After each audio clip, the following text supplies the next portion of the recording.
Hello everyone, welcome to my latest video, and hopefully this one will post without any audio problems. I think I've got the problem corrected, but if it's not corrected, I apologize in advance. Before I get into the main topics of today's video, I want to thank everybody for participating in my Wrestlemania live stream. I had a lot of fun doing it. It was very long, and unfortunately it went so long that we got cut off at the end right before we could finish up the last match.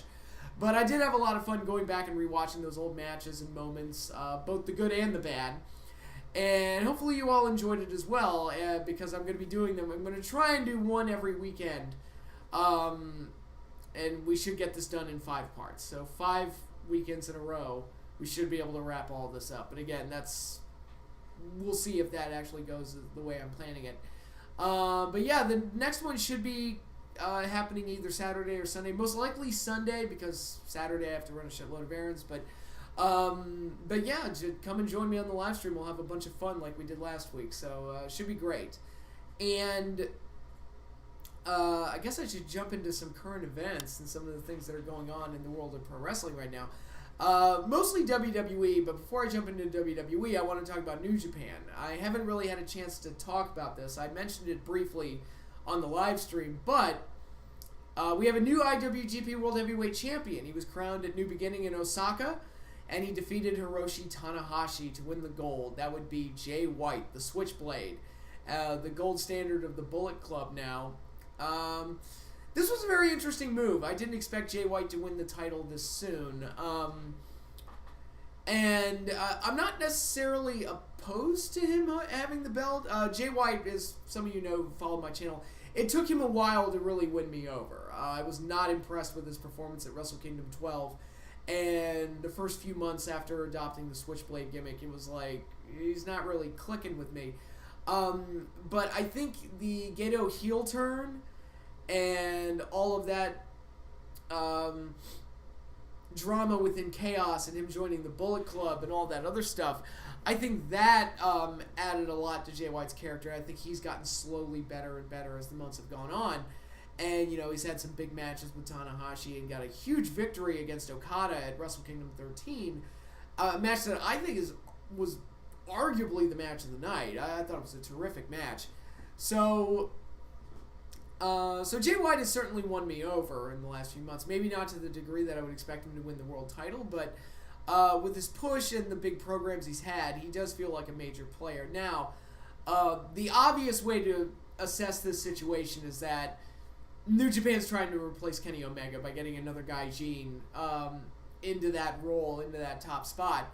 And I think that a case can certainly be made for that. I think that's exactly what their thought process was. It's like, we got to replace Kenny, and Jay White's the only thing we have right now that could kind of sort of fill those Gaijin shoes.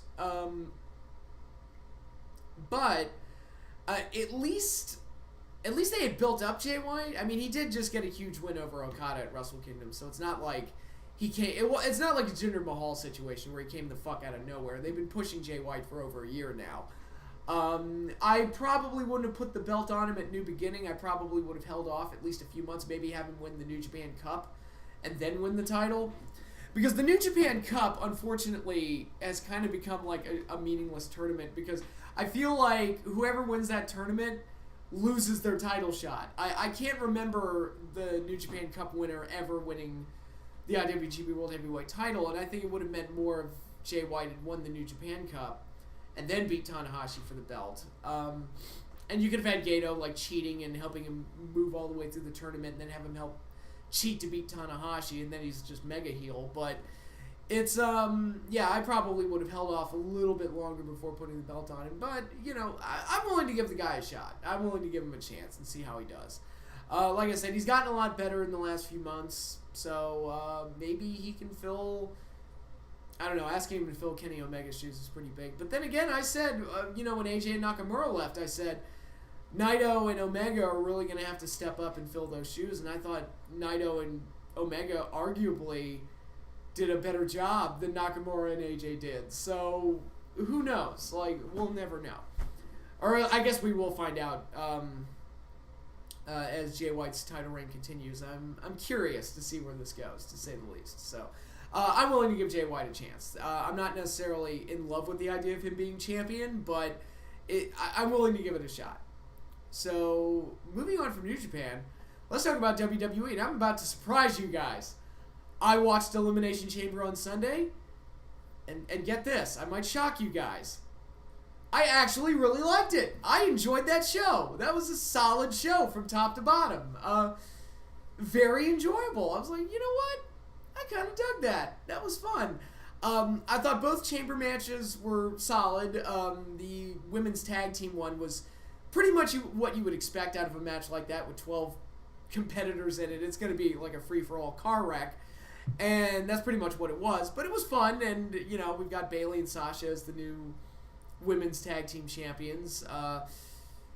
That's fine, I guess. I'm still not in love with the idea of having yet another set of tag champions, because one of my major criticisms of wrestling today, and New Japan has this problem, Ring of Honor has this problem, WWE does it the worst. They've got too many friggin' titles. Way too many friggin' titles. It's like, they can barely handle all the titles they have. How the hell are they going to handle women's tag titles now? It's just, but I had an idea to at least kind of sort of accommodate that by putting the women's tag division all on one show and having the women's singles division all on another show. But I don't know if that's something they'd be willing to do. Just a thought, because, as I've said before, having two singles champions for the different brands I think is a bit much. And having two tag champions for the two brands is a bit much. And it's just, there's too many freaking belts. But anyway, I did enjoy the chamber match regardless. I thought the SmackDown Tag Title match was pretty solid, with Miz and Shane dropping the titles to the Usos, which was a little surprising given the current situation with the Usos and their personal lives, shall we say. But yeah, I think they're setting up Miz and Shane at WrestleMania. I think that's pretty clear. So I'm just waiting for Miz to turn on Shane at this point. But I thought the match was enjoyable. I think Shane, moves like the Van Terminator that he does and the elbow drop through the table are really things that he should save for special occasions instead of doing them every single match. But guy gives 110%. I can't fault him for that. He's crazy motherfucker. But what else was there? Ronda Rousey absolutely destroyed Ruby Riott, which I expected, although they did have a much more competitive match on Raw. But I like the stuff with Becky coming back and attacking Charlotte and Ronda and whetting everybody's appetite for WrestleMania. I thought that came off really well. And overall, and then of course I have to talk about the main event, which was very well done with Kofi Kingston, who seems to have gotten over as a single star overnight with his performance in the Gauntlet match and his strong performance against Daniel Bryan in the closing moments of this chamber match. He is now set up as the number one contender for Fastlane. Personally, this is me, I would have set him up for Mania, because who the hell are they going to throw up against Daniel Bryan at this point? AJ's going to get paired with Orton, and also we've already seen AJ and Bryan. Nakamura is ice cold. Joe is, he's like the Israelites in the Old Testament. He's just wandering the desert for 40 years. He's just kind of there. Hardy feels like a nostalgia act in 2019 and not necessarily like red hot. Like I said, Orton's going to be wrapped up with AJ, most likely. So it's like, who do you throw up against Bryan at Mania? And some people have said, well, what about Undertaker and John Cena? To which I respond to that by saying, please shoot me. They've stumbled onto this story, and they've got Kofi Kingston, who's gotten over overnight. I say just run with it to Mania. All right, he's facing him at Backlash at Fastlane. I'd say fuck it, end that on a double DQ, and then set up WrestleMania 2 out of 3 falls. Because Kofi's hot right now. Daniel Bryan's clearly the guy to run with as the champion. This preachy hippie character that he's doing has gotten over. But they didn't seem to have a really strong program for him heading into Mania, so this kind of fell into their laps. I would just take it all the way to Mania. Bryan keeps the belt when it's all said and done, but I would have, give Kofi the spot. Why not? I mean, he got over. Fans want him in that spot. Why not? See what happens. See if you're able to make some magic. Right now, Kofi feels like he's in the Frankie Kazarian 2007 spot, 2008 spot. For those of you who don't know what I'm referencing, in 2007, 2008, TNA started pushing Frankie Kazarian, but he kind of became known as that guy that always gets the title shot but never wins. So he's like always the bridesmaid, never the bride. And that kind of became his thing for a while there. I remember he had like the ladder match with Christian. He had several matches with Kurt Angle. He was Kurt Angle's replacement in a pay-per-view main event once. He was just always winning the title shots, but just never won the belt, which is interesting. Yet Eric Young and Chris Sabin are former champions. Go figure. No knock on Eric Young or Chris Sabin. It was just there are other circumstances at play there, but that's a discussion for a whole nother video. But that's basically the spot that Kofi's in right now. He's red hot at the moment, but he's probably not going to win the title. So hopefully, maybe WWE can give him something solid after he puts Bryan over, and then maybe put him on that redemption path down the road. Maybe putting a belt on him. Because, I look at Kofi, it's like, if Jack Swagger can be a champion, and Alberto Del Rio can be a champion, and fucking Jinder Mahal can be a champion, it's like, why not Kofi? It's like, but, I would have taken it to Mania. But anyways, I thought the Chamber match was really good, and I thought Kofi hanged in there. He was able to hang in there really well with Daniel Bryan. I thought they closed the show out very well. Honestly, the only thing on the show I didn't like was the Braun Strowman Baron Corbin match, which was boring, drawn out, and stupid, and I didn't care. And then they just resolved it the next night on Raw anyway. It made it even more pointless. So, yeah, that was really the only thing I didn't like. Everything else I thought was pretty solid. It either made me more excited for WrestleMania, or it was just a really good match in its own right. So there was plenty to enjoy at Elimination Chamber. Probably the best WWE pay-per-view I've seen in a while. So because I enjoyed Elimination Chamber as much as I did, I thought, you know what? I'm going to watch Raw and SmackDown this week. I have not watched... Okay, since Backlash of last year, when that show broke me,